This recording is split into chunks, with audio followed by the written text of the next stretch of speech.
Hey guys, we recently received a DM on Instagram and it was an interesting dilemma, and it said, guys, I want to start investing but I have no money. What should I do?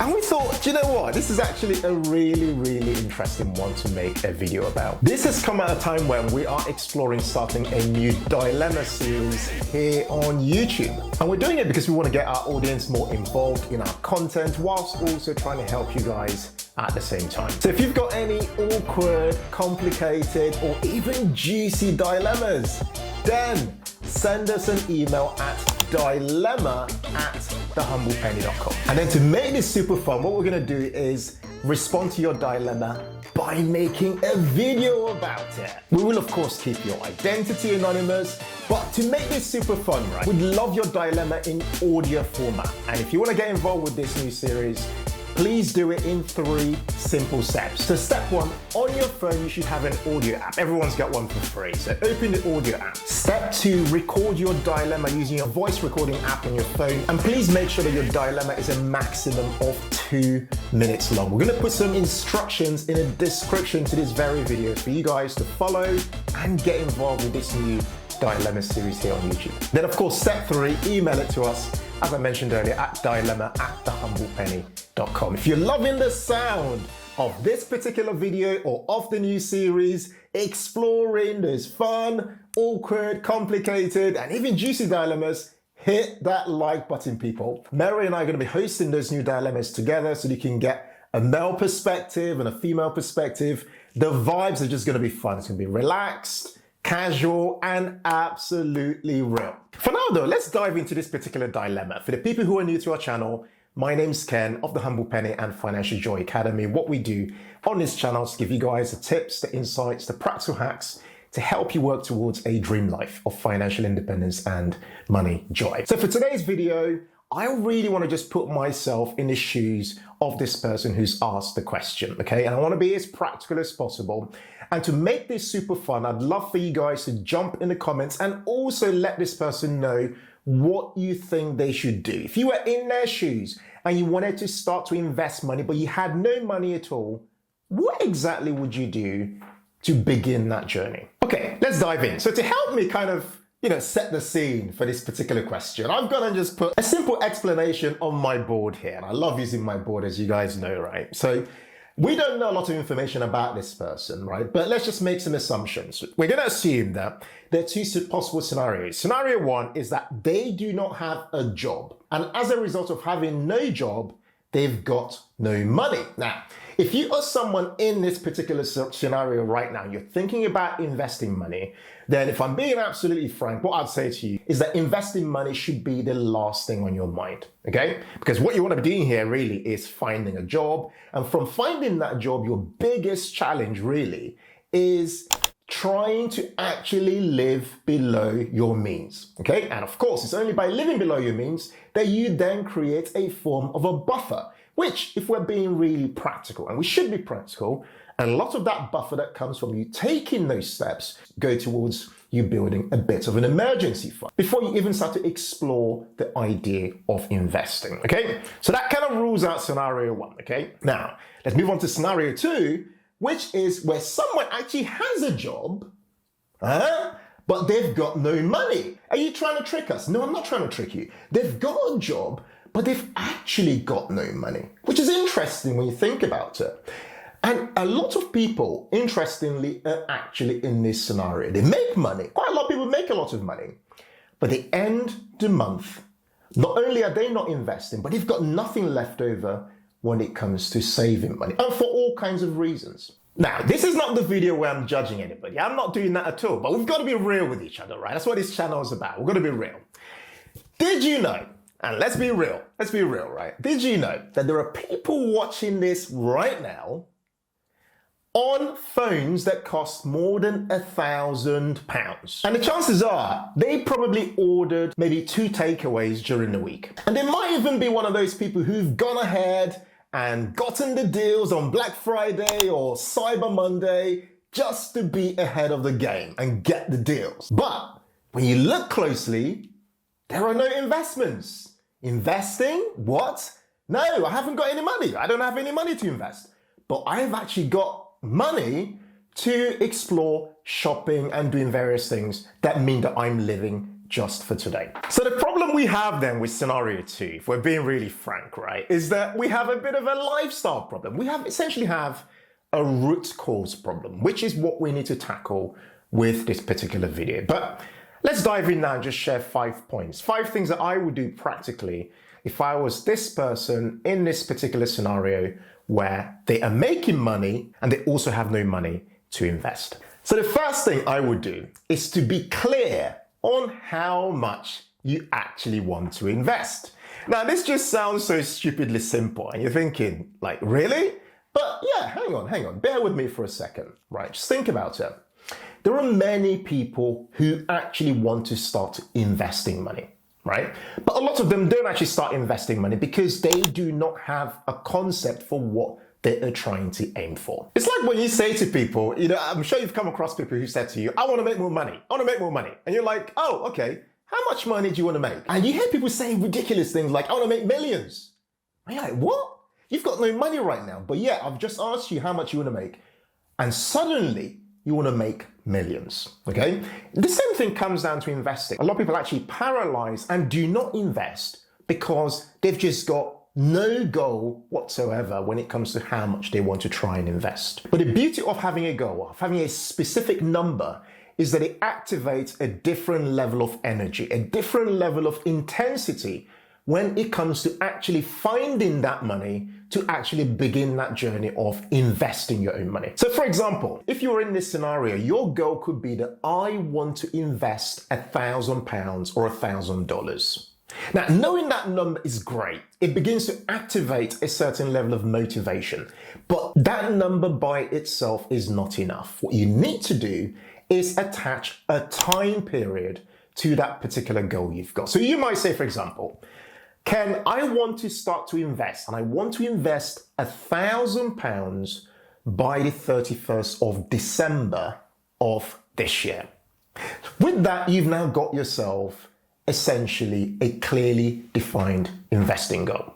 All right, so the second thing I would do, very practical, is I will go into my house or my flat or wherever, and I will make a list of all my stuff, and I would seriously work towards selling up to half of them. Now, bear with me, right? I can hear you already, a huge outcry going, nah, you can't be serious, right? You can't be serious. Now, the reason I mention all your stuff is that if you're somebody who's actually got a job and you're making money, but you end up actually not having any money to invest, it means that your priorities, we're being very frank, your priorities are misplaced. You essentially have money locked up in stuff, okay? Locked up in stuff. And I say this not to just point a finger at you, but to say that we all do it in different ways. Even I have situations where I've got money locked up in stuff. Say, for example, I actually went into our house, walked around and looked for various things. They were been decluttering for some time. I went and I looked at things that I could potentially sell. And I made a list of them, things that I am actually going to sell, right? So things I found, for example, I've got a spare phone because I got a phone as a birthday present. I've now got a spare phone. Next, we've got an old office chair that could be sold for some money. Next, I've got books that I've read that somebody else could have instead. So I could sell those books. Next, we've got an amp, an old amp at home, and some old speakers at home. These are just things that I found by just looking intently around the house for maximum of 5 minutes. And I could sell all these things on eBay or Facebook Marketplace or wherever, or to friends or whoever wants them, okay? And be able to raise money that way. So my challenge to you, if you're somebody who's sitting there right now and saying, do you know what? I actually don't have any money, but yet, you're living a particular lifestyle, then my biggest challenge to you would be to make an inventory of the stuff you've got at home.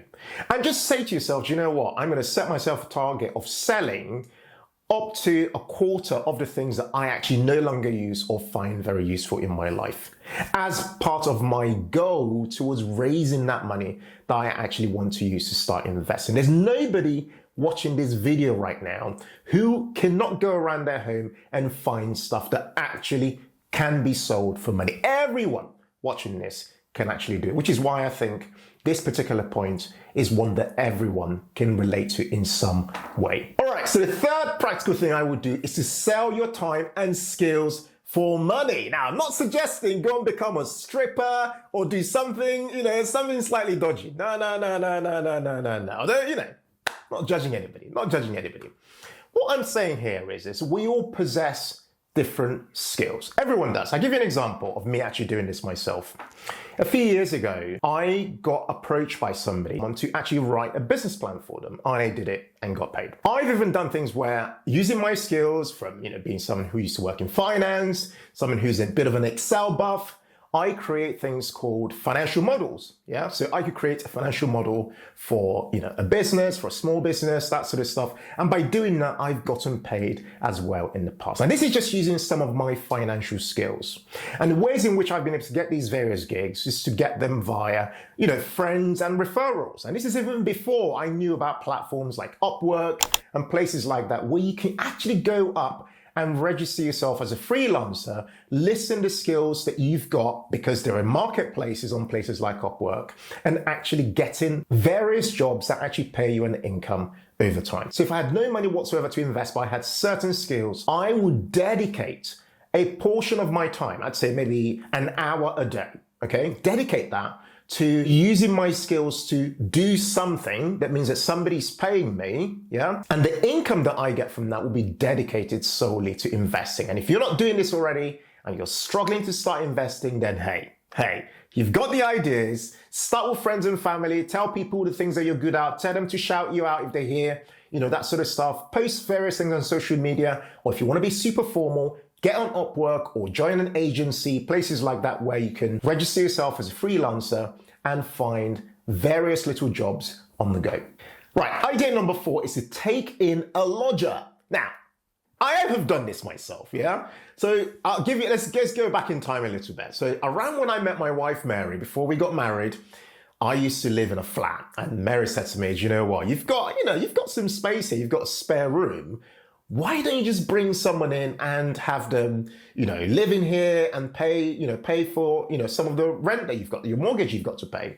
And I just think to myself, yeah, I've got this space, but do I really want to deal with the hassle of having somebody else? But anyway, I went ahead, and I think it was on Gumtree, if I remember correctly, or one of those platforms. I put an ad up saying, hey, I'd love to have someone come in and join me as a lodger within my flat, okay? And honestly, I can tell you right now, and this is something that anyone can do this, by the way.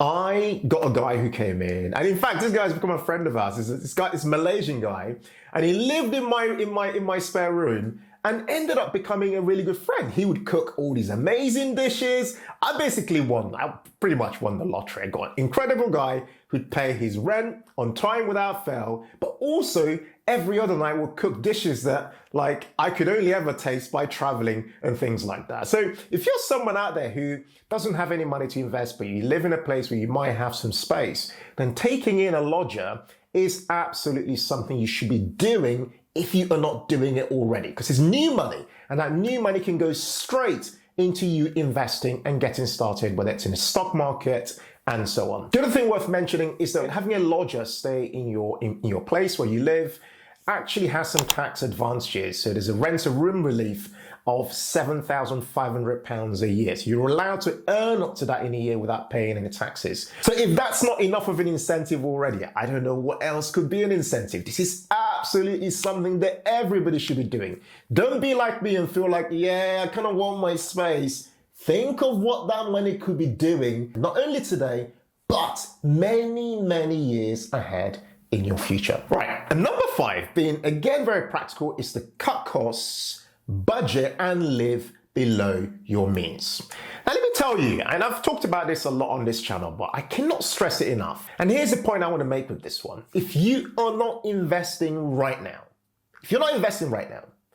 then your situation should be seen as though you are in crisis mode. This is how urgently you have to take this assignment of starting to invest money, finding the money to start investing straight away. And a really practical thing to do would be to analyze your expenses. So go and look at your online banking and analyze your expenses for the last 30 days, okay?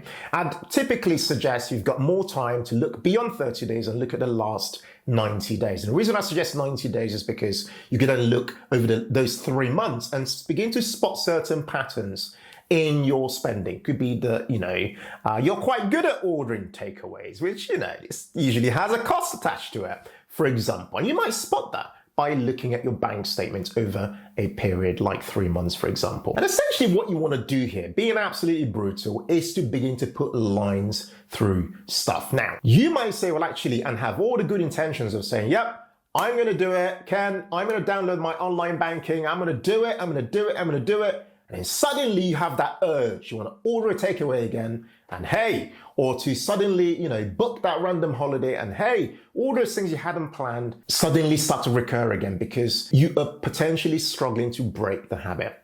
So what I would suggest here is get some accountability. Accountability is absolutely everything.